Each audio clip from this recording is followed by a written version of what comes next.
ಆ ದೇವಿನ ನಂಬಿದವ್ರನ್ನ ಅವಳು ಯಾವತ್ತೂ ಕೈ ಬಿಡೋಲ್ಲ. ಅವಳಲ್ಲಿ ನಂಬಿಕೆ ಇಡು, ಅವಳೇ ನಿನ್ನನ್ನು ಕಾಪಾಡ್ತಾಳೆ.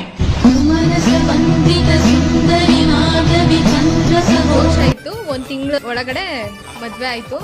ಚೆನ್ನಾಗಿದ್ದೀವಿ ಇಬ್ರುವೆ. ಇನ್ನೊಂದಷ್ಟು ಜನಕ್ಕೆ ಮದ್ವೆ ಆಗ್ತಾರಲ್ಲ, ಆ ಒಂದು ಶಕ್ತಿ ಈ ಒಂದು ದೇವಸ್ಥಾನದಲ್ಲಿ, ಈ ಒಂದು ಪುಣ್ಯಕ್ಷೇತ್ರದಲ್ಲಿ ಇದೆ ಅನ್ನೋದು ನನ್ನ ಒಂದು ಬಲವಾದ ನಂಬಿಕೆ. ಮದ್ವೆ ಆಗಿಲ್ಲ ಅಂತ ತುಂಬಾ ಯೋಚನೆ ಮಾಡೋರು ಅದನ್ನೆಲ್ಲ ಬಿಟ್ಟು ಬನ್ನಿ, ತಳಿ ನಿಮಗೋಸ್ಕರ ತಾಯಿ ನಿಮ್ಮನ್ನ ಕರೀತಾ ಇದ್ದಾಳೆ. ಬಂದು ಆ ತಾಯಿ ಆಶೀರ್ವಾದ ತಗೊಳ್ಳಿ. ಈ ಕ್ಷೇತ್ರಕ್ಕೆ ಬಂದ್ರೆ ಮನೆ ತುಂಬಾ ಮಕ್ಕಳಾಗುತ್ತೆ. ಅದಕ್ಕೆ ನಾವಿಬ್ಬರೇ ಸಾಕ್ಸಿ. ನನ್ನ ತಂಗಿಗೆ ಮಕ್ಳಿರ್ಲಿಲ್ಲ 5 ವರ್ಷದ ಕಾರಣದಿಂದ. ನಾವು ಇಲ್ಲಿಗೆ ಬಂದ ಮೇಲೆ ನನ್ನ ತಂಗಿಗೆ ಅವಳಿ ಜೋಳಿ ಮಕ್ಕಳು 2 ಆದವು. ಇಲ್ಲಿ ಏನು ಮಾಡೋದೇನಿಲ್ಲ, ಇಲ್ಲಿ ದೇವಸ್ಥಾನಕ್ಕೆ ಬರಬೇಕು, ಅವ್ರವ್ರ ಅರಿಕೆ. ನನ್ನ ಮಡಿಲಲ್ಲಿ ಮಗುವಾಗಿರು, ನಿನ್ನ ನಗುವಲಿ ನಾನಿರುವೆ, ನಿನ್ನ ಬಾಳಿಗೆ ಬೆಳಕಾಗಲು ಪ್ರತಿ ಹೆಜ್ಜೆಯ ಜೊತೆ ಇರುವೆ.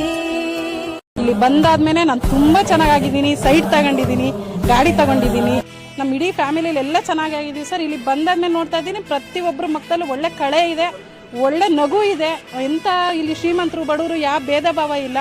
ಇಲ್ಲಿ ಬಂದ ಪ್ರತಿಯೊಬ್ಬರು ಚೆನ್ನಾಗಾಗ್ತಾರೆ. ಬರಲೇಬೇಕು ಸರ್. ಪ್ರತಿಯೊಬ್ಬರಿಗೂ ಹೇಳೋದು ಒಂದೇ, ನಾನು ಇಲ್ಲಿ ಬಂದೋಗಿ, ನೀವು ಎಲ್ಲೆಲ್ಲೋ ಸುತ್ತು ಬರ್ತೀರಾ, ಎಲ್ಲೆಲ್ಲೋ ಹೋಗಿ ಬರ್ತೀರಾ, ಬಟ್ ಇಲ್ಲಿ ಬಂದೋಗಿ ಒಂದ್ಸರಿ ಜೀವನದಲ್ಲಿ ತುಂಬಾ ಚೆನ್ನಾಗಾಗ್ತೀರಾ. ಈ ಭರವಸೆ ಆ ತಾಯಿ ಕಡೆಯಿಂದ ನಾನು ಕೊಡ್ತೀನಿ. ಯಾಕಂದ್ರೆ ನಾನು ನಡ್ಕೊಂಡಿದ್ದೀನಿ, ನನಗೆ ಒಳ್ಳೇದಾಗಿದೆ, ನಿಮ್ಮೆಲ್ಲರಿಗೂ ಒಳ್ಳೇದಾಗ್ಲಿ. ಬರೀ ಕೈ ಮುಗಿರಿ ಸಾಕು.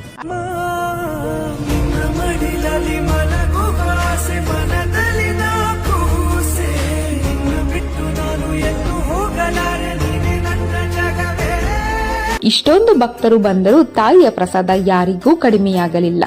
ಅನ್ನಪೂರ್ಣೇಶ್ವರಿಯ ರೂಪದಲ್ಲಿರುವ ತಾಯಿ ತನ್ನ ಸನ್ನಿಧಿಗೆ ಬರುವ ಪ್ರತಿಯೊಬ್ಬ ಭಕ್ತರು ಪ್ರಸಾದ ಪಡೆದು ಸಂತೋಷದಿಂದ ಮನೆಗೆ ಹಿಂತಿರುಗುವಂತೆ ನೋಡಿಕೊಳ್ಳುತ್ತಾಳೆ ಎಂದು ಭಕ್ತರು ನಂಬುತ್ತಾರೆ. ಕಳೆದ ಶುಕ್ರವಾರ ದರ್ಶನ ಮಿಸ್ ಮಾಡಿಕೊಂಡಿದ್ದೀರಾ?